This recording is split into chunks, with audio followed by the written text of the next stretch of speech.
కొన్ని సందర్భాల్లో జాతకాలు చూసుకున్నా, చూసుకోలేకపోయినా భార్యాభర్తల మధ్యలో ఉండేటువంటి దోషాల కారణంగా వారిద్దరి మధ్యలో విభేదాలనేటువంటివి తలెత్తుతాయి. క్రమేపీ వాళ్ళిద్దరూ కూడా విడిపోవడానికి దారితీస్తూ ఉంటాయి. అలా దారితీసేటువంటి క్రమంలో కనిపించే కొన్ని సింప్టమ్స్ నెగెటివ్ ఎనర్జీస్ అనేటువంటి కోసం మనం మాట్లాడుకుంటే, మొట్టమొదటిది ఏంటి అంటే అస్తమాను కోపము, చిరాకు అనేటువంటిది రావడం కానీ, లేదనుకుంటే ఇద్దరి మధ్యలో ఎప్పుడు కూడా ఒపీనియన్ డిఫరెన్సెస్ అనేటువంటివి కనబడడం కానీ, ఇగో క్లాషెస్ అనేటువంటివి కనబడతాయి. ఈ 3 ప్రధానమైనటువంటి లక్షణాలండి.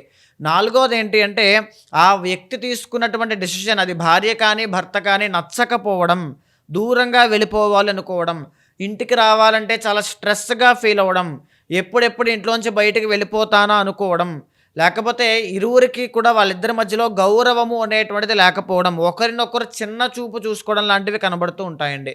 తరువాత మేజర్ థింగ్ ఏంటి అంటే, పెళ్ళయిన తర్వాత భార్య వల్ల కానీ, భర్త వల్ల కానీ ఒకరికొకరికి కలిసి రాకపోవడం. అంటే కెరియర్‌లో జాబ్ అనేటువంటిది పోవడం కానీ, అప్పులనేటువంటివి పెరిగిపోవడం కానీ, హెల్త్ ఇష్యూస్ అనేటువంటివి రావడం కానీ, యాక్సిడెంట్స్ జరగడం కానీ, ఎందుకంటే ఆపోజిట్ ఫోర్సెస్ 2 కూడా కలిసినప్పుడు ఇలాగే ఉంటుందండి. సో, ఈ యొక్క లక్షణాలు ఇంకా చాలా ఉన్నాయనుకోండి. ఈ యొక్క లక్షణాలు ప్రధానమైనటువంటివి కాబట్టి, ఇవి కనబడుతున్నాయి అంటే జాతకం తప్పకుండా చూసుకోండి. వాటికి సంబంధించిన రెమెడీస్ అనేటువంటివి చేసి ఎనర్జీ బ్యాలెన్స్ అయ్యే విధంగా చూసుకోండి. మేజర్‌లీ పెళ్లి చేసుకోవాలి అనుకునేటువంటి వాళ్ళు కూడా చాలా జాగ్రత్తగా ఉండాలండి.